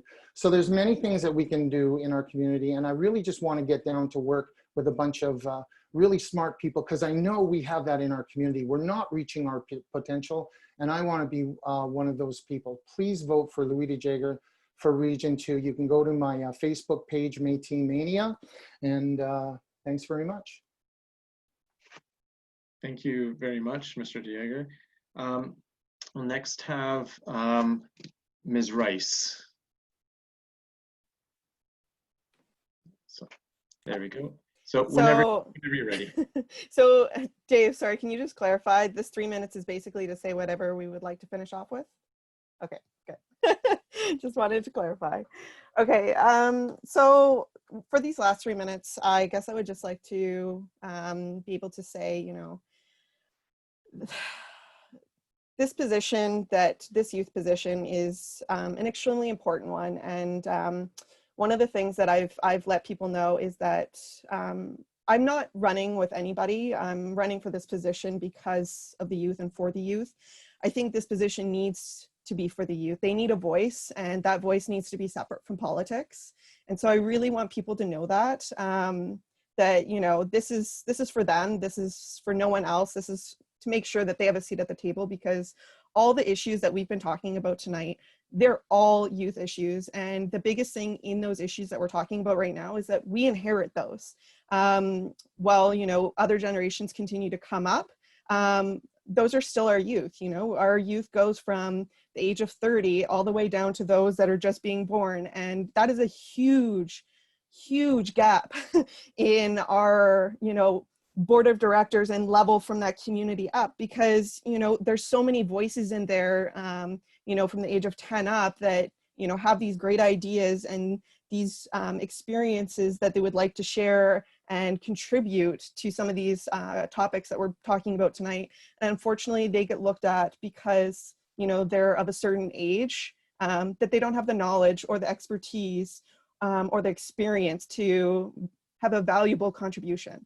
And so tonight, I really want to say that moving forward, as we go through these issues on a board level, and furthermore on an interprovincial level and national, that we're going to have youth there, and we're going to have youth that are passionate about those areas.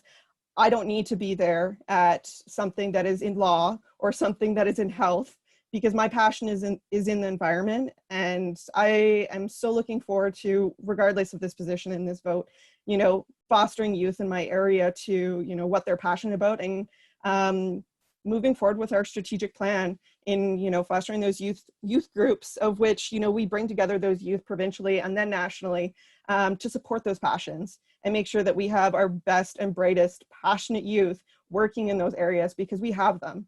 And they may not be in BC, even though they're BC residents. They may be in Taiwan, they may be in China. For myself, I was in the UK. And I think that's the greatest part that we really need to capitalize more on, is that we have our BC Métis youth around the world. And I'm really excited about the opportunity to bring them forward in this new election. Thanks, guys. Thank you very much, Ms. Rice. And so next we'll have Mr. Davoren. It looks like he's just come on there. And so Mr. Davoren, when you're ready, 3 minutes.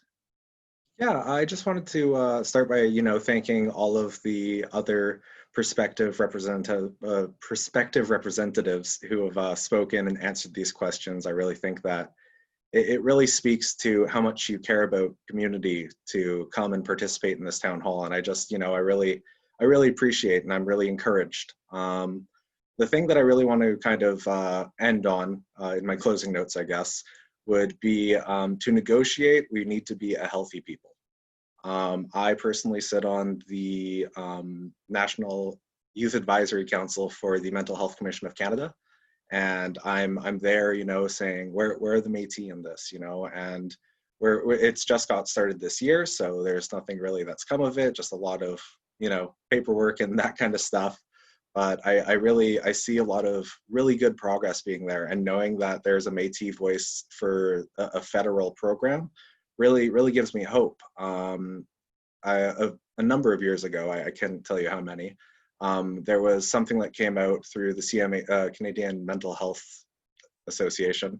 It was called the Métis Mental Health First Aid, and that was provided for not very long at all. And then it was eventually just kind of swept under the rug. That's something that didn't happen. It was something that was promised and then not delivered upon. And I think that if we were to have a really strong Métis voice, then that could have continued to move forward, and we could have had really healthy youth coming up, and all Métis people could use a little bit of mental first aid sometimes. I mean, everybody does.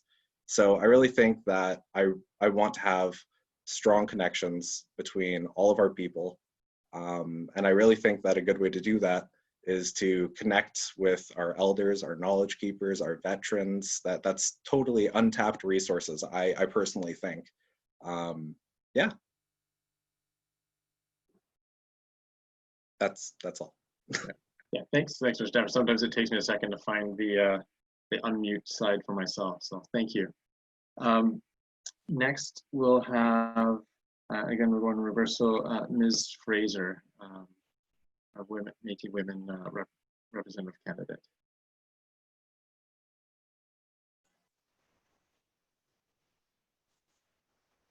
There we go. So whenever you're ready. Okay, thanks, Dave. I've heard so many great ideas from all the candidates tonight. I'm really excited. I'm looking forward to the next 4 years of leadership, no matter which ones of us get in there. I think we've got great representation from our region and lots of great things to work on. We need to work as a team and really strive to work together. I support transparency at all levels of the MNBC governance. And the main thing I look forward to with the women is rolling out that strategic plan for the Métis Women of BC and organizing the regional and provincial women's events that are contained in it. For the women, but for all Métis citizens, there's such a need for healing and compassion right now in our nation. And I'm not here for anyone else or on a slate or anything. I'm just here for the women, for the MWBC.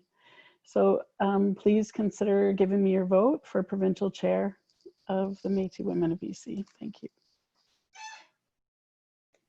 Thank you very much, Dave. Well, next we're on to Ms. Elliot. It won't let me add the video. Oh, there we go. There we go. Hi there, thanks everyone for taking the opportunity out of your busy schedules. It was lovely to just get to connect with all the other candidates and see some familiar faces and meet some new people. I think there's an additional question posted around just kind of work around cultural safety and how do we include Métis into that. I think there's different conversations and different levels that need to be had. And I think this would be an important topic for the provincial women's chairs to take on. But I think what we need to do is just, I think some of the other candidates said it really well, is that, you know, we need to show our culture. We need to you know, we need to dance, we need to play the fiddle, which I cannot play. I got to see a bunch of grade 4s up in Isle Lacrosse all get to learn to play the fiddle. They spent a whole week on it. Yeah, no, I could not keep up with them. I think we need to, you know, show our culture, show the amazing strengths that our people have, and really support each other and build each other up. And I think that's a huge part of the women's chair, is just to really support each other through some of these challenging times, you know, with COVID and our murdered and missing Indigenous women. You know, I think a lot of these things are hitting really heavy to home, and we need some good medicine, and we need some culture to really support each other. Thank you, everyone, for taking the time to listen. Thank you very much for those words. So we'll next go with the vice president candidates, Lissa Smith. And I know we're going a bit faster than I expected. So what I'll say for these next two positions, our vice president and president, we'll do 4 minutes each. So we'll start with Ms. Smith.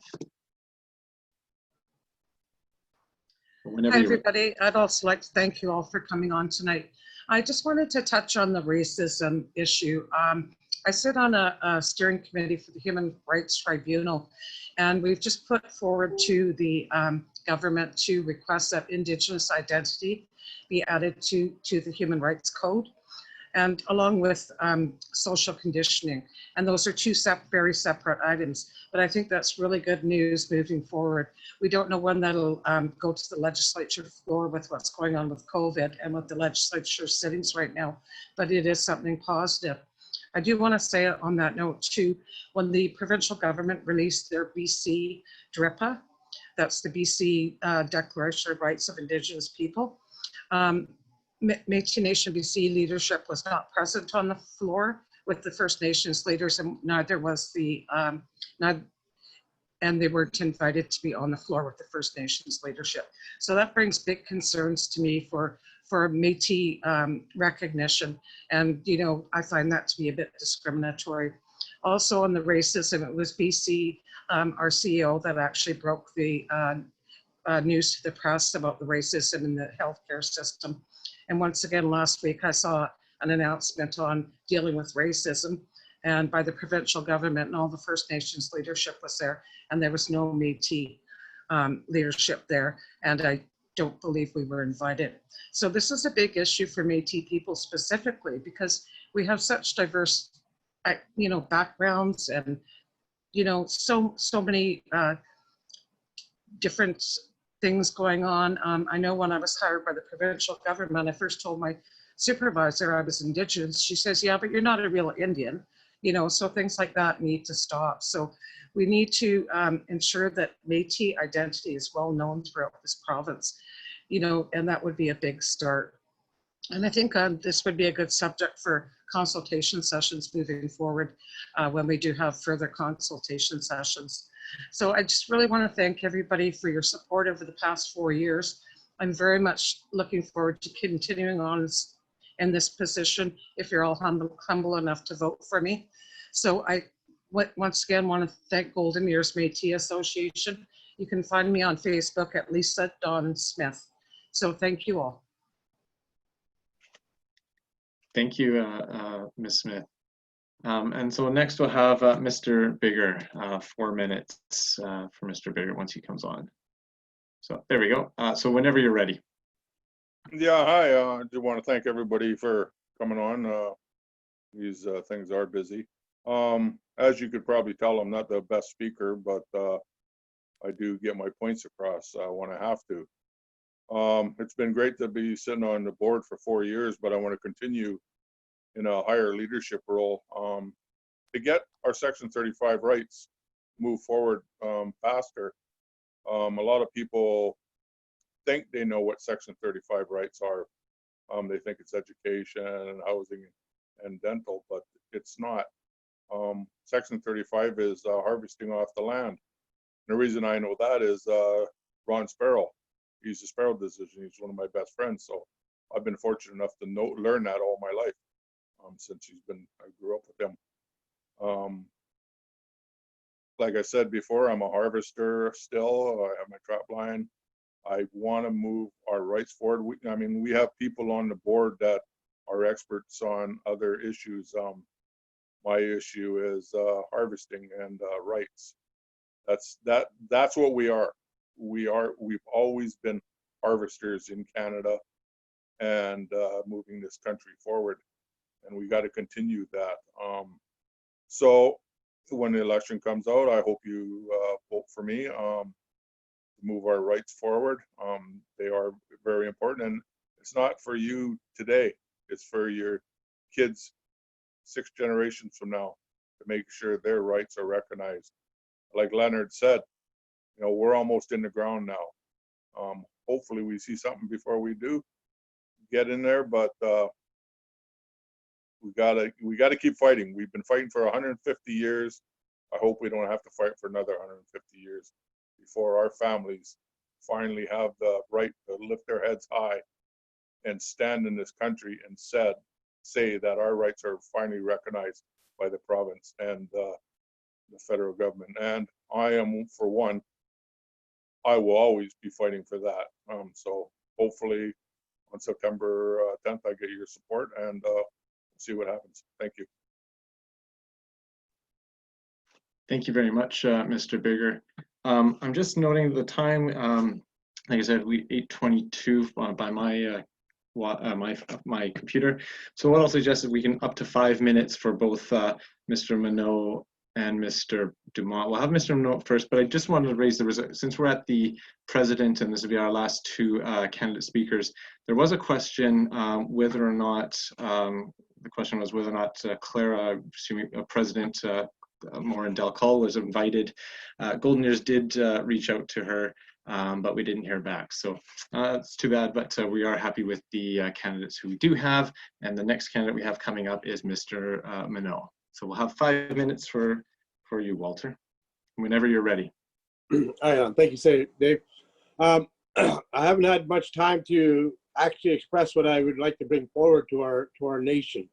The first thing I would like to do is I would like to showcase our communities. I'd like to bring them out. I think it's about time that people out there know who we are. When everybody's talking about recognition and for Métis people and Métis citizens, I think it starts at home. I think it's time that we start supporting our communities with community events, culture activities, language, dancing, arts, crafts, and showcase that. Bring that out to the province. Bring that out to our people. Bring it out to the people of BC, the people of Canada. Let them know who we are, that we are here and we belong. So once we have that recognition, then we can work with our government with a lot stronger, because it shows that we have our people behind us, and our people are who we are here for. If it wasn't for our communities, it wasn't for our citizens, we would not have a government right now. So we have to start looking at that and emphasizing our communities a lot more than we have in the past. And I think that's going to be a big challenge for this board to make sure that we bring our people out. We need to start concentrating in our province now. We've had a lot of communications on the federal level. We need to get those files and keep them rolling and keep them strong. And that's where our strong board will come in. They will work as a team for everybody to take a part in that. So we'll have team members that will be working on federal files, and most of all of us will at one time or another. But we need to concentrate on our communities quite a bit. We need to concentrate on our Section 35 rights. I know everybody's been talking about hunting and fishing rights. Those are very important to me and our families. We need to put a hunting and fishing case in BC, regardless of the cost. I think the cost is irrelevant compared to the long-term goal. I think we need to push on that within our government, and that is mostly going to be with our BC government. We need to get on bases with our BC government and have that fight here right at home. We also need to be equal within our own nation. That means that when it comes to funding process, we need to be included equally, not just half of what other nations get. You know, we are not half Métis. We are a full nation here in BC, and we deserve that respect and that admiration from our own people. So I'll be pushing hard on the national level, not just for that, but our equal votes on the national level with the MNC. We have been cut short for a lot of years. We've been at the bottom of the barrel with all our nations. BC is way behind all other nations in that aspect. So we need to get up there, and we need strong negotiation skills to get up and fight with our other nations to make sure that we are treated equal right across Canada. BC, it is about time that we push forward and we start working with our own people here in BC and enhancing our lives, enhancing your culture, our dance, everything that we do.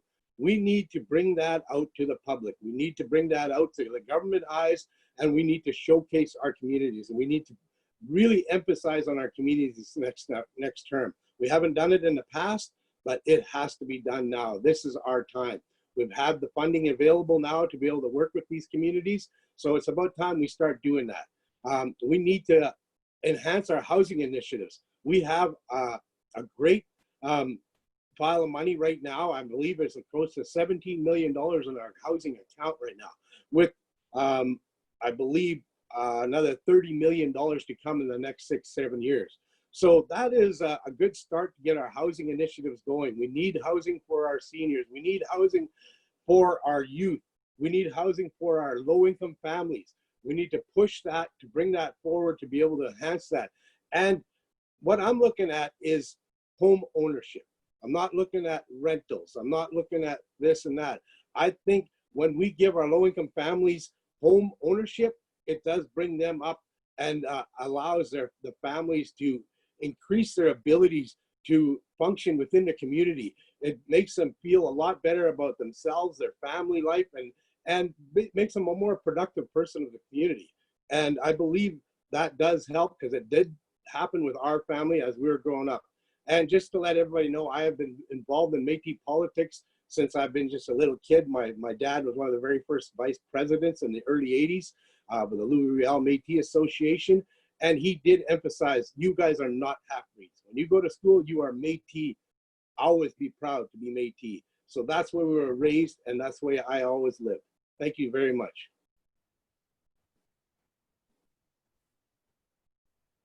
Thank you, Mr. Mineault. And we'll next have our final candidate, Mr. Dumont. Yeah, so whenever you're ready, we'll start the 5 minutes. Am I there? Yeah. Okay. Thanks, David. And thanks again to GEMS for organizing this virtual meeting. It's really important to hear out what the other candidates have to say. You know, speaking of racism, I think it was very well articulated with Braydi and Shaughn. Really important to be proactive instead of reactive to that stuff. I think as a president, I would consider racism committee from the board, including the youth, the women, and the regional director. But there's lots. I mean, it's very prevalent today in all societies. But the one thing I really wanted to speak of was, you know, exploring other opportunities in economic development, whether it's, you know, I think we should look at green energy, alternate energy. We have to protect the environment. I sat on committees over the years, and recently I sat on the National Chiefs Coalition for Responsible Resource Development.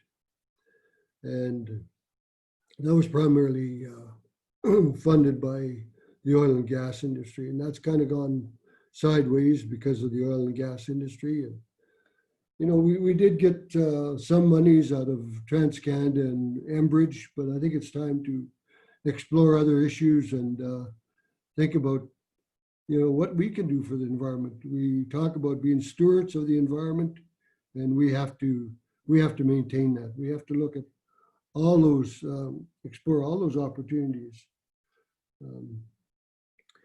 And the other thing is, you know, everyone has touched on Métis rights, and there's many Métis rights. They've prioritized, they've gone around the province, prioritized the rights. I did talk to Jean Taillé and after the Daniels case, and she said it'll take at least 10 years to sort it out, to prioritize. The harvesting rights are very important, but also medical and dental is very important to our people. You know, there's people out there that can't afford, they have to balance between the food or the medical supplies, and that shouldn't be. I mean, harvesting, we can go get moose and elk, but I think we should be like our First Nations people. You know, why do we need a license? We've got a management system, we've got a conservation system already in place.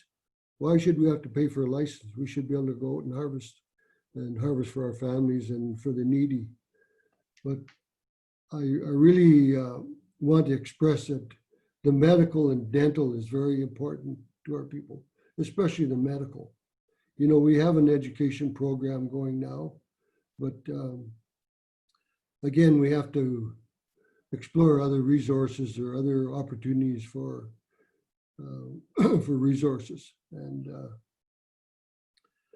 we just have to you know, look after our people first. You know, so I just want to thank everyone. There were some very good questions. They answered them very well, and I'm asking for your support as the president. I have the skills and ability, and I have the the leadership. I have all the experience. So thank you very much. Thanks, David, for hosting this. And we'll see you again before too long. Have a good evening. Thank you very much, Mr. Dumont. So, geez, 8:32 by my time. I think we did fantastic. So I would like to thank everyone, all the candidates who came. We really appreciate the time you took out of your evenings, out of your busy schedules. I mean, the great example we have, Ms. Elliot, you know, there in the hospital. So everyone's taken that time, and we really do appreciate that. I'm glad everyone's coming on so we can see all their faces again. So, so from all of us at Golden Years, I do want to thank my board and our volunteers who have assisted with this. For all the attendees who attended, and I know there's some that are already going off, I do hope that we were able to get some of your questions out. It's difficult when you have a lot of people in a short time and these kinds of issues, but it's better than just not having that opportunity. So I do appreciate that. And I know our board has talked about possibly doing another one, and we're gonna review you know, the pros and cons, how this worked, and hopefully do it even better the next time, so that we'll have more opportunities to hear from our candidates as well. And I do know, for example, I saw as one of the attendees, Pixie Wells, who's the president of, or interim president or president of Fraser Valley. We maybe work with her or assist other communities in hosting these. So hopefully we can get more of these done. Because unfortunately with the COVID situation, we're not able to meet everyone in person, which is unfortunate. But I would like to point out that I understand that most, if not all, of the candidates have information, platform pieces, etc., on Facebook and other aspects. So please reach out to them. At Golden Years, we will be happy. So if everyone, I think we have some, I don't know if we have from everyone, we have a photo and a policy piece or something like that. Please send it to us, our Facebook page at Golden Years, so we can put that up so that our citizens can look at that and hopefully reach out if they have any questions. So again, I want to thank everyone, thank our attendees, and we will go. I'll just, again, I hate being put on the spot, but I'll just lead a quick closing prayer, if that's okay with everyone, and then we'll get on with our evening. Thank you. So, Creator, I'd like to thank for guiding us and allowing us to hear from our candidates, our future leadership.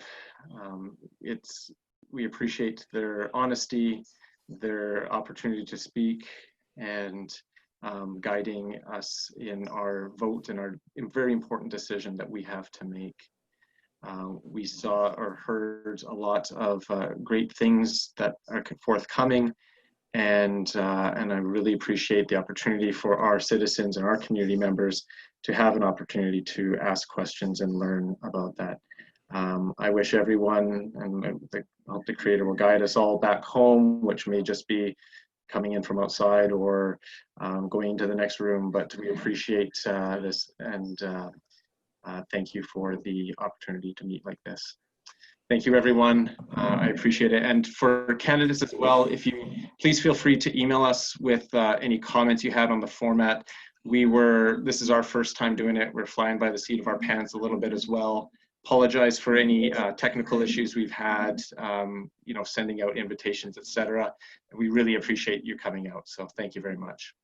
It was great. Thank you, Great guys. job. Thank you. Thanks. Thanks. Thank you. Good job.